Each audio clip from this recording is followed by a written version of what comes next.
Ladies and gentlemen, yogis and yoginis, welcome to the Meditation and Service Show. We are live on Facebook and YouTube. It's great to see you all again, and as usual, we have a question for you. What would you like to contribute to this tiny little planet? Think about it, because we must always remember that change starts with ourselves. That's right. In fact, this world is in desperate need for people who take responsibility. Some are afraid of responsibility, while others take up big responsibilities. I always had a fascination by people who dare to take up big responsibilities. And our main guest today is someone who do exactly that. She's a powerhouse. She works day and night, and sometimes one might wonder if she even sleeps. But remember, this is an interactive show and we want our viewers to be involved. Topic today is about social service and we like to hear what you feel is the best way to serve the society. And throughout the show, we like you to continue to ask questions and give us comments in the chat. All right, Dada, let's bring in our guest. She's originally from the USA. She started to meditate in 1995 and became a charya, a missionary and nun in 2001. She worked in various European countries before she moved to Romania in 2005. There, she has taken the responsibility for upbringing 12 children. She is organizing events and festival. She's a farmer, she's a trainer and educator, she's a writer and movie maker. She also loves to cook. Ladies and gentlemen, give a warm welcome to Didi Ananda Dewapriya. Welcome, Didi. Namaskar. Thank you. Welcome, Such a Didi. It's great to have you on our show. thank you for such a warm welcome. So, Didi, we would like to hear a bit about you first. Um, you come from a very stable and balanced family. You have a solid education, and you would have a promising career in whatever you would pursue. So, why did you leave everything to become a monk, to become a nun and a missionary? Well, I guess romantic kind of love. No, I yeah, I just really was inspired. I was already working as a full-time volunteer in Oregon with a person who taught me meditation, who was also a DD from Romania, as it so happens. And I just loved the feeling of being able to put all of my energy and all my time into what I really believed in and to really be part of a positive change for the world. It felt painful if I would have to divide my time and only do that part-time and have to take care of earning money and taking care of a family or other things. This just felt right. It was very natural. Mhm. So, Didi, was it a difficult choice for you to make, Well, being a nun or missionary? everybody has a lot of self-doubts, I think, because it's Mhm. at the beginning. No, I mean, I was wondering also, is this something I really Right. can do? But I, in a way, it wasn't really even a choice. It just felt like just so natural. And like I said, trying to imagine doing anything else at that particular point in my life just seemed like it would be almost like a prison, like to go to be restricted, not to be able to do what I really want. This is what's funny because many people look at our lifestyle and they think, oh, you have so many restrictions. But for me, um, it was a freedom. It was the freedom to be able to fully put all of my mind and energy and dreams into one direction instead of dividing my time Mhm. into different compartments. So for me, it was really a natural choice. Oh, Right. nice. So So, today you work in Romania, right? And we will talk soon about that. But what did you do before you came to Romania? After I finished my training in 2001, my first posting was in Verona, Italy. For me, that was really a dream come true because I had studied art history And the first European country besides France that I visited was Italy, and Verona in particular. So it was really special to be there. And the community that we had there of meditators was very vibrant, very warm. So I really enjoyed. I toured all around Italy. I ran a little nursery school with babies, changed a lot of diapers. Yeah, a lot. Nice. You have that motherly vibration over you. So no big surprise about that. But then Well, you went to Romania in 2005, where you steadily built up your project there. And today you manage a home for disadvantaged children. You run a kindergarten and a daycare center for children from the local community who face various social issues. You run an organic farm and feed all the kids. You have a project for adults with intellectual disabilities. And this is just to mention a few. The list goes on and on. And then in the evening, when we should think you are exhausted and crash on the sofa, we find you in a yoga studio where you teach meditation yoga. So the question is, Didi, how is it possible to do all this? Does it have anything to do with your personal practice, or tell us about it? For sure, it has a lot to do with having a personal practice. I honestly can't imagine what it would be like not to have that. Definitely meditation is filling me with energy, recharging my batteries, giving me inspiration.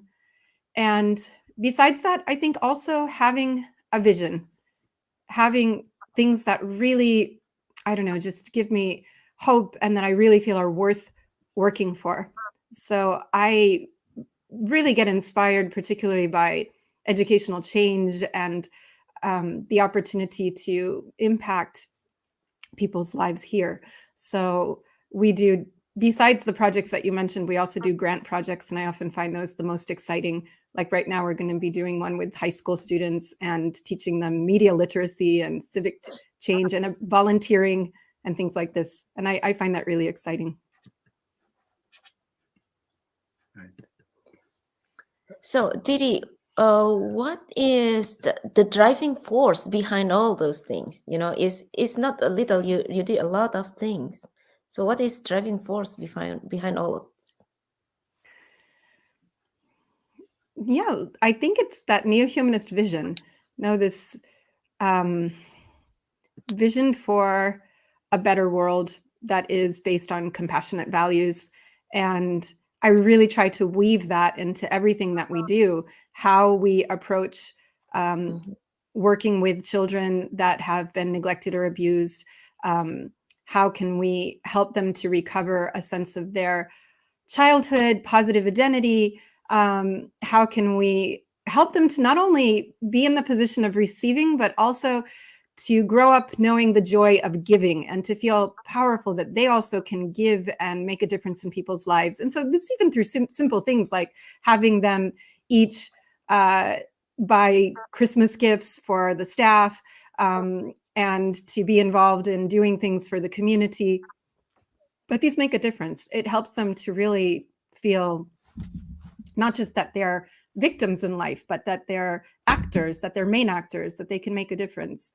And using stories and using other ways of helping them to reconstruct their sense of self and who they are, what they can do, and to feel powerful and special and important. Yeah. Do you feel it? Do you feel it? It really make a difference? What all the work you do? Do you feel? Can you see? Can you see that the changes in the children? Okay, this is a very good question. Not while they're teenagers, at least. I mean, anybody out there who's worked with teenagers will know that, the results are not very evident for those years, but you have to just trust that you are planting seeds. You can see it more easily when they're little, actually. And then they go through these years of being teenagers, which can be rather rough. But I've had the joy of accompanying them on their journeys, not just through their teenage years, but beyond, because we stay in contact. I still get almost daily calls from the kids from the first generation that are now adults, that are now, close to their 30s, and some of them have their own children. And so, those fruits start to appear much later in their lives when they settle down a bit. But yes, we have definitely seen that. To give you an idea, most of the kids that had an institutional background in Romania, a high percentage of them end up on the streets, unable to truly integrate into life. And that's not been the case with our kids. We've really seen that they've all been able to have inner resources and find their way. They struggle more than other people because they come in with a heavier disadvantage than other people. Having been abandoned or having been neglected or abused really creates deep disadvantage. Right. We can imagine that having so many responsibilities gives you many challenges. That's natural. Worries, sleepless nights. How do you manage yourself in all this? Well, I guess that takes us back to what you'd asked me before about, does meditation have a role in helping you to keep going? For sure. Right. No, I mean, I think having daily practices that renew are really important, and also time to get away from Romania sometimes and spend time with other meditators doing collective practices. Just that even when I have to give courses or something, but just changing the scenery, changing the environment, detaching a bit from the day-to-day worries and being able to do something inspirational, fulfilling. I love to spend time in nature, sometimes also with the kids, but going on hiking, going to the seaside, these types of things really also, being in nature really is a nourishment for me. Reading, singing, sometimes art. Wow. Right. Oh, nice. Well, Didi, you're doing all these things, this is like a big sacrifice. You sacrifice a family, you sacrifice a professional career. Why you do all these things? What is the driving way? Okay. Well, it's all a matter of perspective. I really don't feel it's such a sacrifice. I feel it's a huge opportunity. I feel I've not exactly sacrificed a professional career. I've gotten to do a lot of professional things and have a lot of professional responsibility in my role, but yeah, not in the ordinary way. And I just find it a really unique privilege, actually, to be able to do what I can fully, to be some small part of a bigger mission, of a bigger, I think, almost collective dream to make this world a better place. Because many people have that type of inspiration or energy or wish when they're young, but they often give up on it and feel they have to make compromises and settle down and, get a job and be serious and forget those dreams. And so I think it's an incredible privilege to be able to live my whole life still, doing my best with my small sphere of influence to try and be part of the force for good on the planet, because nobody can do it alone. No, we have to be a really, really big team. But I like, to feel that at least to be part of the solution rather than part of the problem. And then all the problems come in, and then there's not enough money at the end of the month, and those donors helping you, there's issues there, and so on and so on. Never regrets, did he? Never feel like I should have I should have gone for some professional career or something. No regrets. No. I don't know why, but no. Not at all. Yeah. I wouldn't want to do anything else, really. What's the biggest source of inspiration for you? Biggest source of inspiration. Well, I believe source, as in what really is feeding me from within, is that connection to divinity. The connection to a divine source. And that just fills you up with a feeling of love that you then want to share. So I think like having the opportunity to share love and to receive love, this is very inspiring. Right, right. Mhm. So the Yeah. meditation Didi, is yeah, so you're doing a lot of social services and also you practice meditation. So, Didi, why it is important to do the social service for those who meditate? Yeah, I see these two as completely entwined for true spiritual growth, Mhm. because spiritual growth isn't Mhm. just about, it's not just detaching from the world and filling yourself up with enlightenment, let's say. It is to Mhm. become a more complete human being. And how do we know we're becoming a more complete human being? I think it's when we're becoming more loving and more giving and more generous. And when you're put in the situation of doing service, and especially if you're really grappling with very serious social issues of people who are marginalized, people who are excluded, people who can't be grateful, that are going to even Mhm. um, really be difficult sometimes. But this really helps us to develop that quality, at least to make the attempt to move towards expressing the type of unconditional love we feel from within, and to be able to be an instrument for that and for it to manifest in the world around us. So this is something that I think accelerates your spiritual growth phenomenally, much more so than if you were just trying to achieve that only internally. But by engaging the world and seeing the world as an opportunity to practice that contemplation and action, how you see everybody around you, also not just as helpless victims, but as divine manifestations, you're getting this opportunity to serve them, to practice a type of unconditional love that elevates you. So it is really it is in itself a spiritual practice when you can hold on to that type of thought as you're interacting with those around you. Mhm. how do you feel the social service can help to facilitate some social change in the society? Okay, that's a really good question, because some types of social service are like feel good social service. Means Yeah. like sometimes we do types of service which are also purifying and good for us. They require an effort, like going out, I don't know, feeding the homeless, let's say. No, it's a very good action to Mhm. do. It's purifying. It's a type of, in yoga we'd say, a type of tapa. However, it doesn't necessarily transform the world, because it's not addressing the root cause of the problem. It's just fixing it temporarily. So I believe that all types of service are necessary and good, and I encourage everybody to do whatever they can.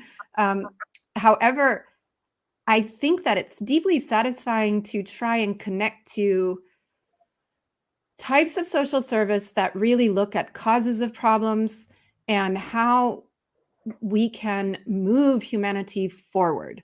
So, looking at education can be one type of intervention, working with young minds. What will they need to be able to navigate the world more successfully? So I told you I'm about to do a project on media literacy. I spent the Mhm. whole week reading about this.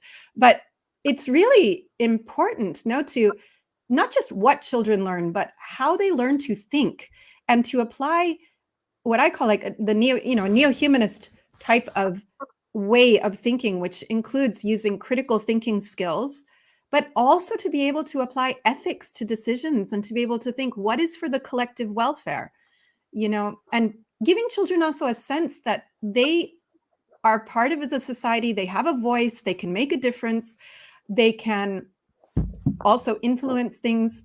So we're going to involve them in volunteer actions and projects that come from their initiative, from their understanding of what's needed in their community. So to be able to facilitate these types of processes where you are working at inspiring a new generation to have a new set of skills. For example, here in Romania, the whole field of volunteering is still relatively new, and it's not a common enough habit yet in the population. So even working on generating volunteer spirit in youth, which we've also been doing long term in the village that we work in, it's so delightful when you start to see young people coming forward and that really get it and that are really inspired and feeling empowered that they are able to do something in their community. So, and to do that, I feel one of the keys to doing that is to not try to do it alone, to connect to other people and to be aware of other initiatives going on around you in the communities around you and how you can amplify that, especially when you're coming from a place. Doing meditation gives us a lot of intuition and a lot of direct inspiration from the cosmic mind, you could say. I mean, we really can tune into solutions and to innovation easily. And we can offer sometimes ideas that are novel to people who've been working in the field for years. So it's really important to connect outside of our comfort zone and find other people that are doing worthy work and how we can be part of that. So this is something that I find really exciting, is when we can start connecting and seeing good ideas influence and grow, and to ourselves also be influenced by having contact with good ideas and good work. I can keep talking, so you just have to stop me when.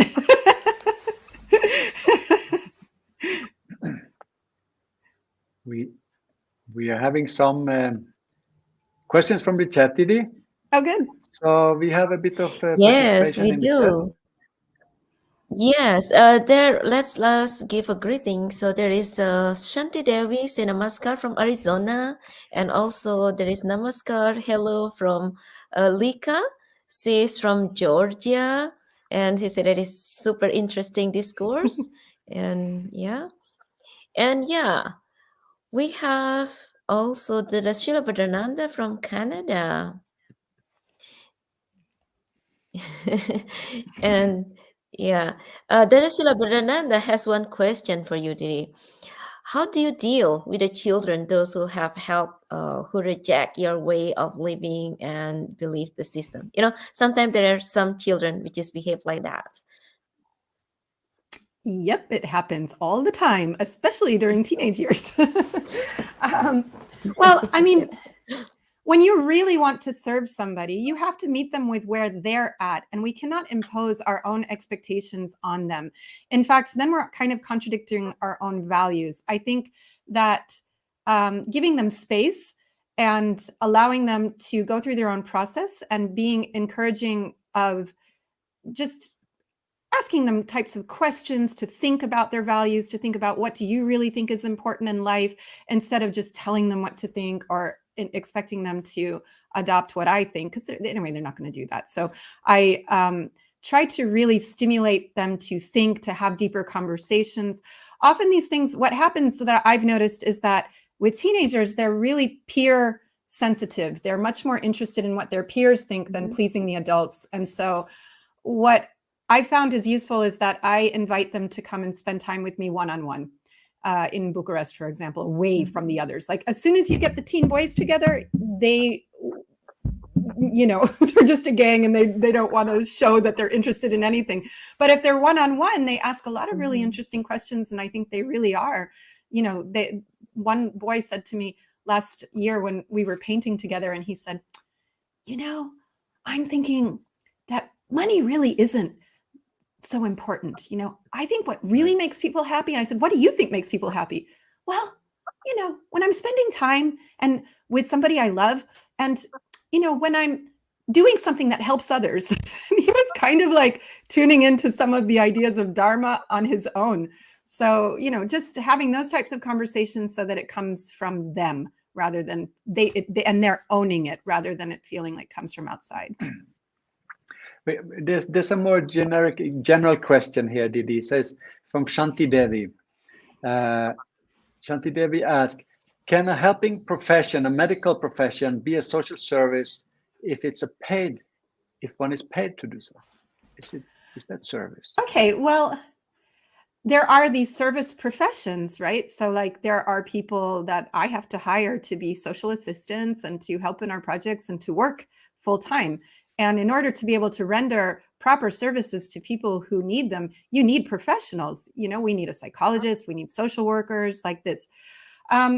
For self-purification, so I think it's wonderful to choose a profession, to choose a career, a life path where you can also dedicate all your time in directions that are deeply satisfying for you. So I fully support people to choose professions that are in line with their values, and that might end up being in the social services.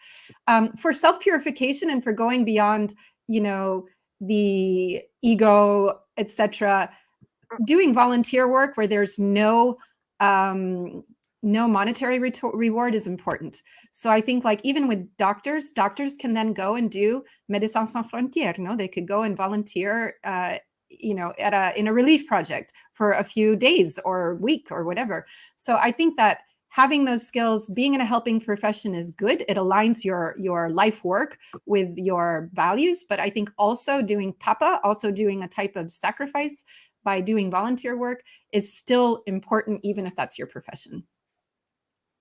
Right. Okay, Didi, we need to move on. We have another guest we would like to introduce. We will Okay. keep you here on the show, and we will come back to you in a short while, Didi. Okay, thank you. Yeah. Thank you so much. Thank you very much, Didi. Thank Very you for the inspiring, invitation. Didi. Very inspiring. Yeah. And our next guest, he is a spiritual pioneer. He started to meditate in 1972. He's a musician and a poet. He has inspired thousands with his uplifting mantra music, spiritual songs, and songs for social change. He has a heart of gold, and he spreads joy wherever he goes. Ladies and gentlemen, give a warm welcome to Vasudeva. Welcome, Vasudeva, and also I saw Haladini. Welcome to our show, and Prana Krishna. Welcome to our show. So happy to have you here. So, Namaskar. Vasudeva, I know there is a certain passion in your personality, in your songs, um, in your life in general. We can see a passion for being a good human and to play your part for creating a better world. What does this passion come from? Where does this passion come from? What is your inspiration? I think it started in the late 60s, you know, Mm-hmm. because I was Mm-hmm. a professional musician, and I earned a lot of money, and I had some kind in my local area, you know, portion of name and fame. And for a while, Mm-hmm. this was a beautiful thing. I could go in the street and, you know, get extra benefit from being known to my neighbors and things for the music thing. But then the lifestyle, you know, of the pop or rock and roll dimension is very much party oriented and very harmful for at least me. Well, it was very destructive. So I lost a kind of self-confidence. I started to walk in the shadow or in the sidewalks because it was very hard for me to go like a sun around when you were depressed and had so the lifestyle. So you know, in that time, late 60s, yoga and meditation was not really existing like today. You know, you go around asking people if they are doing Mm-hmm. yoga and meditation, and somehow they are into it. And so the today the world is a totally different place to start off. And during that time, Beatles and Donovan and some of these artists, you know, they started to move, look towards the east to find solutions to all this party thing and to destructive, you can say, lifestyle. So I was very early, you know, into try to investigate what is this, you know, and I went to the main library in Oslo, Norway, where I live, and I found one book about yoga, and that book was about people flying in the air, walking on water, and it was not really inspiring me, but that was my starting point. today the world is have so much information to give, you know, and we can do the service to people that are moving towards the essence of themselves in a totally more powerful way. Even though we can say that we have other also important things to add. But that was the starting point, and it was so inspiring for me to learn meditation from my one yogi, and to start to move on that, you can say, road. And at the same time, I felt much more interested to do service for the society, of course, professional, because you have to live from something. But I started to work in a youth home, and it was much more inspiring than to just play and and enjoy yourself.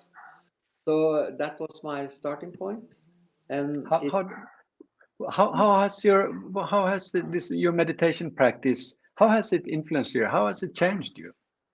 you can say from being very disturbed by the lifestyle.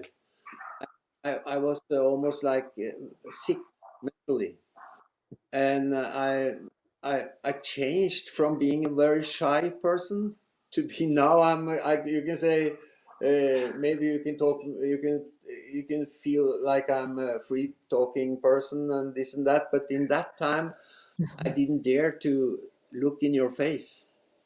So of course the process of inner journey towards the essence of myself has been great. It doesn't mean that I'm a Buddha or something, or as a free soul today. I have more to work out, you know. But for me, meditation has been an enormous gift.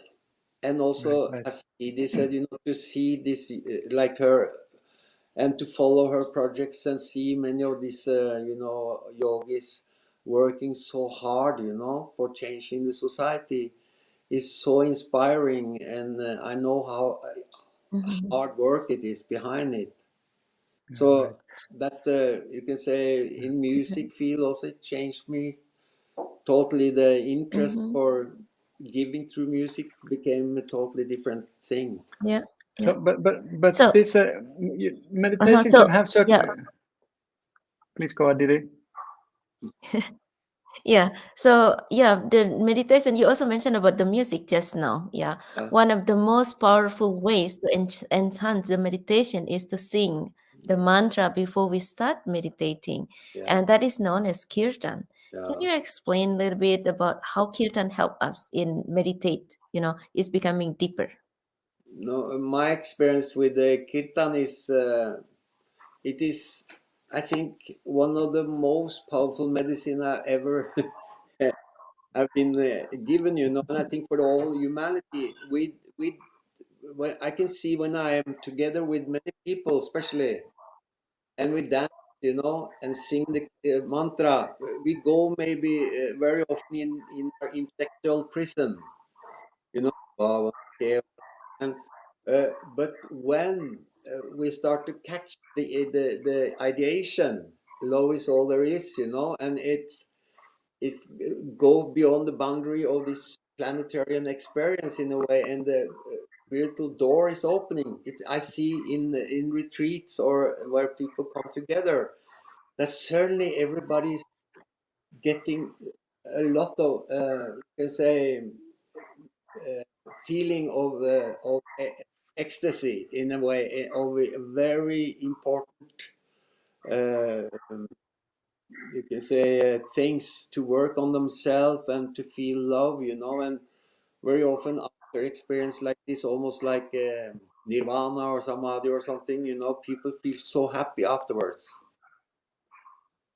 And Right, right. it is of course when I record kirtan to make it like album, you know, I feel the presence of the essence of myself, or the vibration from this love consciousness or the fatherly or motherly touch, you know, so strongly that I don't know who is playing or who is making it, or